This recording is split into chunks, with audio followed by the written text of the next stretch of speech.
Hello, guys, and welcome to the show tonight. This is this program that I'm going to do right now is what I see with Bitcoin and where I see Bitcoin going, where I think that I'm going to buy in. Now, listen, here is the thing. This is not financial advice. I do not want this to be used as financial advice. You guys can just listen to this program, and it's just my thoughts on where I see Bitcoin going and when I think that the best time to buy in is going to be and what's going to happen and what I see happening with the charts. So without further ado, let's get into the charts. Let's open the charts up right here.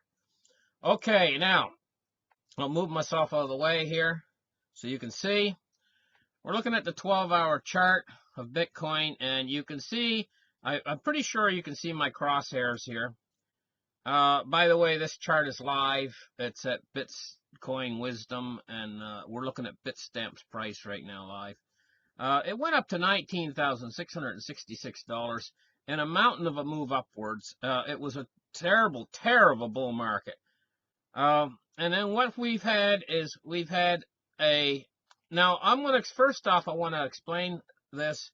I've seen this happen in Bitcoin over and over and over again. This isn't the first time I've seen this, but this is the biggest one. Every time it does this, it's the biggest one. It's always bigger each time. Bitcoin is growing sort of like a plant.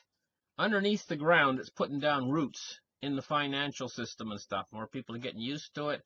More people are starting to realize that it is something that does have a value. I mean, there was a time there when most people thought, hey, how can Bitcoin have any value? It's worthless. And I'm afraid I started to buy into that hype, and I sold my Bitcoins, and I'm very sad for doing so. But we've seen what Bitcoin can do. And, of course, Bitcoin's going to have a value. In fact, the way it replicates gold and silver with Litecoin and Bitcoin, it's a HODL, or a hoarder's wet dream. This is the dream of a hoarder, is Litecoin and Bitcoin. The way they're set up, the way that they're mined off of the internet. There's a cost to mining them in electricity. Everything about them is a hoarder's dream. And so they are very deflationary. And for anybody out there who thinks that they're not deflationary, the value of them right now is $7,505, and you could have bought them for a nickel. And okay, they went down in price a lot from 19,666 at the peak. But now let's get into what I see on this chart. I see the first bottom right here at $5,920. The steep move downwards to a bottom. It made a bottom, right? Now, what I see is it's made a couple more bottoms, and right now it's at another bottom, more or less. The bottom here at around, what was it? It went down to like 6,400. So 64 is higher than 59. This is 59.20 at this bottom. This bottom was 65 or 6,459. And now this bottom here was 7,057. So what we see is we see higher lows after this bottom of 59.20. We're seeing higher lows on these bottoms that it's trying to make. Now, looking at this, you could say that Bitcoin is consolidating with lower lows, and the higher highs are not higher because these highs were a little bit higher right here, but one could justify that by the mania, the Bitcoin mania, kind of caused these higher highs, much higher than the high now. So the high now wasn't as high as this previous high. And this is basically a consolidation pattern that's forming down here at this new level. It went right down suddenly. It went down to $5,900, and now it's been consolidating at a new lows, and it's finding bottoms. This is all well and fine if we didn't have a crisis coming in the financial system. Now, what's going to be the net effect of this crisis on Bitcoin? See, because going with different theories like Elliott wave theory or whatever, you could actually contest that this thing is making is finding bottoms, and after it finds about the third bottom, we're going to start to see it start to rise upwards again after it makes about the third bottom. And you could argue that it's making its third bottom now. And so it's getting ready for a move upwards. And I would say, hey, you know what? If I didn't see this crisis coming in our near future in the financial system, I'd say, hey, let's go along with that idea. It looks to me like it is making bottoms, and it's consolidating in its price, and it's getting ready for a big move upwards again. That's what I would say if I didn't see this crisis coming in the future. So what we have to look at is, what is the net effect going to be of this crisis that's coming up in our very near future? What effect is it going to have on Bitcoin? Is it going to drive Bitcoin up substantially? Or is it going to drive Bitcoin down? And I would think that at the start of the crisis, an awful lot of people are going to say, hey, you know what? Bitcoin is a store of value, and it's a place to put my money in this crisis. And I would think when the crisis first starts, an awful lot of people are going to make a trade into cryptocurrencies. I think they're going to buy, and I think it's going to start to move upwards a little bit. At first, they'll start to buy a little bit, and then I think what will happen is an awful lot of people will see the crisis, and they'll see Bitcoin prices moving upwards, and what they'll do is then they'll hop on the bandwagon. But as the crisis intensifies, I think that there's going to be some weak hands and big players that will have weak hands. And I think that this could actually cause a precipitous drop in the price of cryptocurrencies. At the same time, what people do is, in a panic, they all rush for the fire escape. So think about it as long as there's no real panic and the markets are starting to crash, I think that they're going to head to Bitcoin as a safe haven asset. They're going to think, hey, you know what? Bitcoin's a safe haven asset just like gold and silver. Although it's better, and they'll start to drive the price up.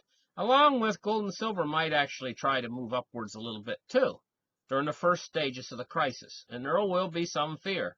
But the fear is really going to set in when the stock market drops down below 20,000.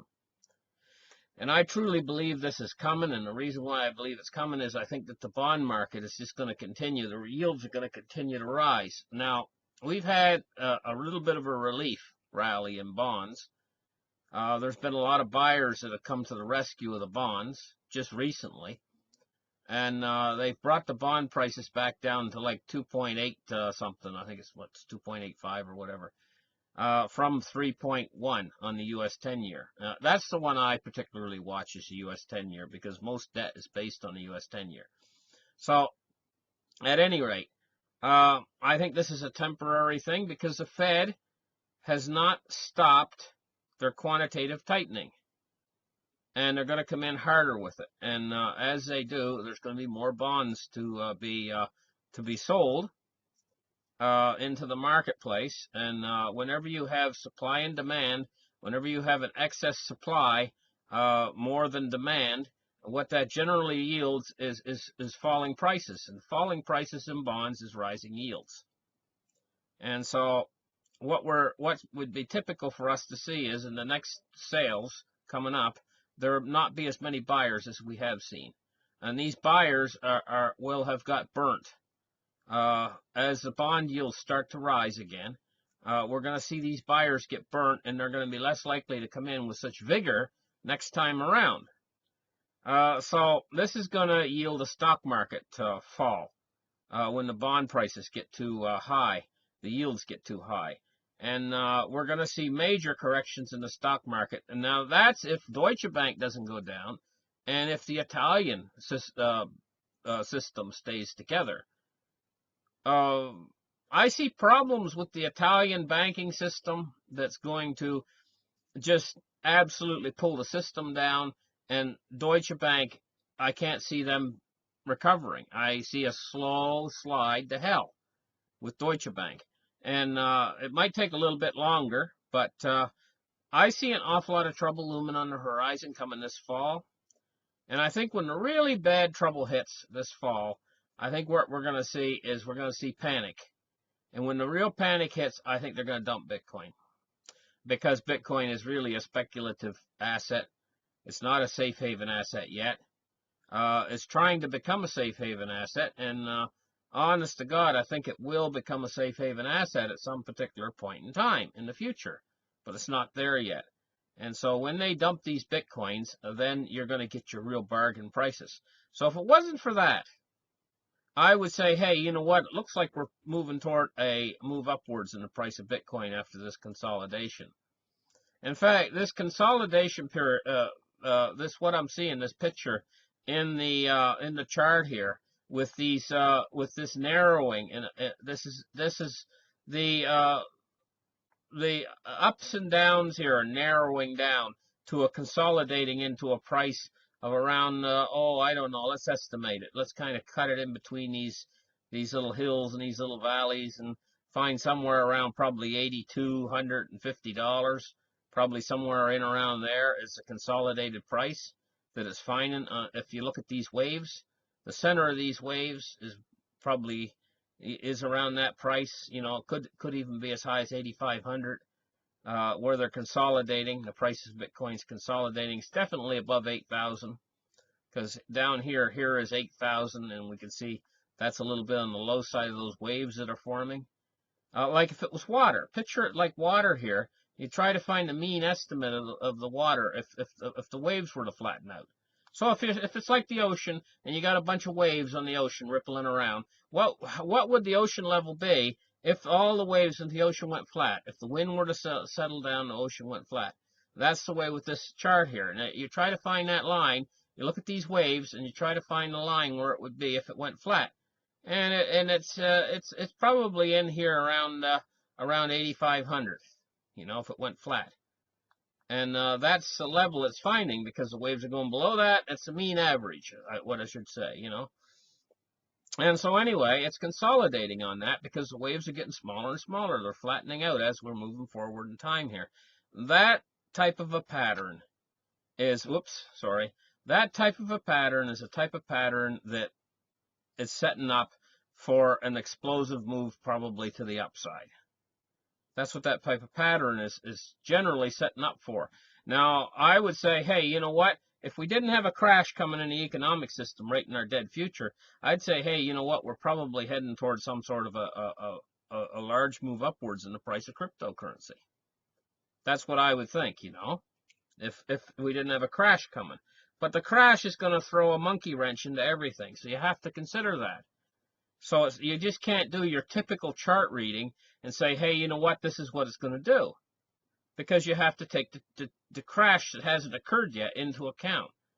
And so my tendency is to think that we're probably going to have a little buying opportunity coming up in the near future, because I think the crash is going to create panic, and they're going to panic sell on this stuff. And they're going to create a buying opportunity. But after the crash is over, not just the Federal Reserve, but the other central banks of the world are going to have to do what I call the Great Print. And when they do this, when they do the Great Print, they are going to create such vast amounts of fiat currency that the people are going to lose confidence in the fiat currency at that time. And as soon as that happens, and I mean this, as soon as that happens, if you don't have any cryptocurrency, you're going to be a big loser, because this stuff's going to take off. And it's never going to look back at that point, because there's going to be a shift. The shift is going to be, because of lack of confidence in the fiat currencies, the shift is going to be over into the cryptographic currencies. And they're going to go ballistic in price. If you think that move that we had from $200 up to 19,666 bucks was something, you haven't seen nothing yet compared to what this stuff can do. If the whole fiat monetary system goes down and all of the money transfers and all the wealth transfers over into cryptographic currency, you haven't seen nothing. $1 million Bitcoin is not out of the question. It's absolutely there. I mean, it could go there. And at that point, you might only need 0.001 Bitcoins, you know, or something like that. I mean, your friends and neighbors might be taking all their money out of the bank and trying to buy 0.001, you know, sort of a thing. and Bitcoin might be still on its way to the moon because it's deflationary. One Bitcoin, just one Bitcoin, carry the decimal point out, could absorb all of the world's wealth, all of the world's everything could be absorbed by one Bitcoin. So let's never forget that. And there's 21 million of those things. So Bitcoin, just Bitcoin alone, is prepared and set and ready to absorb all of the world's wealth. Also, as the wealth moves into Bitcoin, as that wealth transference occurs, we're going to see more and more computer specialists moving into the field, and they're going to figure out how to scale Bitcoin up. Right now, it's running at 7 transactions a second.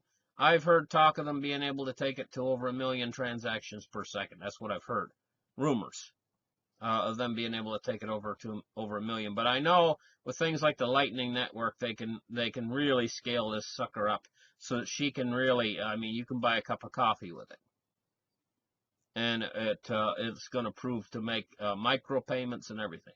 And the wallets are getting more streamlined all the time, easier to use. So Ma and Pa will be able to use the wallets because they won't have to learn how to paste addresses anymore. All they'll just do is click on the person's name and enter the amount and hit send. With the new wallets, the front end of the new wallets are going to be like that. They're going to be really, really easy to use. And it's going to be the perfect thing for sending money over the internet fast and easy. Try doing that with real gold and real silver. Real gold and real silver is actually antiquated. And I love it. I love real gold and I love real silver. And I think that this is the ultimate safe haven asset to hold it in your own possession. But don't underestimate what these cryptocurrencies can do. They can do things that real gold and real silver can't do. Such as be transferred over the internet instantaneously. It's absolutely wonderful. And this stuff is real money too. And this whole system is prepared to take it to the next level. But it just hasn't got there yet. It's still in its infancy. It still hasn't made its move into the mainstream yet. And when it does, I mean, then they're going to have to divide it amongst all the people in the mainstream, amongst the whole world. 21 million coins divided amongst 8 billion people. Of course, you know, there's a lot of people that's holding a lot more coins than others. They're going to be the rich people. This stuff it's the biggest invention since the light bulb. Actually bigger than the light bulb. But I think we're going to have a better buying opportunity coming up. But my personal opinion on it is that right now it's not at a bad price, and you could possibly hedge your bets a little bit by buying just a little bit and learning how to use it. If you don't have any Bitcoin right now, you know, and you like to go out and buy a pack of cigarettes, and you like to go to Wendy's and have a hamburger and stuff, and it costs you like 40 bucks. Take that 40 bucks and buy $40 worth of Bitcoin instead, and you won't be quite as fat, and your lungs won't be quite as smoky, you know. And the thing about it is learn how to use it, learn how to put it into your wallet, and that $40 might turn into an awful lot more money 2 or 3 years down the road from now. And so then later, if you see a chance to get in at a lower price, you'll already have a little bit. You're not going to be completely cut out of the loop like your friends and neighbors are going to get cut out of the loop on this stuff. You know, and say you only buy $50 worth, still you got some and they don't. Now, they might have to buy in when the price is 1,000 times what it is now. And so it might take their whole bank account to buy what you buy right now for 50 bucks. And right now, you think the price is high on this stuff. You haven't seen what the price could go to.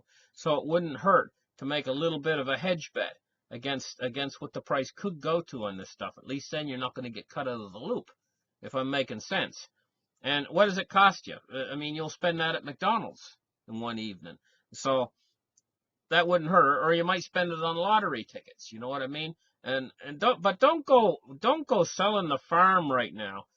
Is my opinion is don't go selling the farm right now, because these prices might move lower. They could move substantially lower, you could see them going down to as low as, I'm thinking, $2,000 possibly. If we get a bad financial crisis in the very near future, and people just absolutely start selling everything, including their cryptocurrencies, and trying to get into cash, gold, and silver. And that's where they will head ultimately if we get a really bad financial whatever, sort of a crash, a crisis, a really bad crisis. So thank you guys for listening. Like and subscribe, and this has been my little program on Bitcoin and where I think it's going and what I think it's going to do. Bye-bye for now.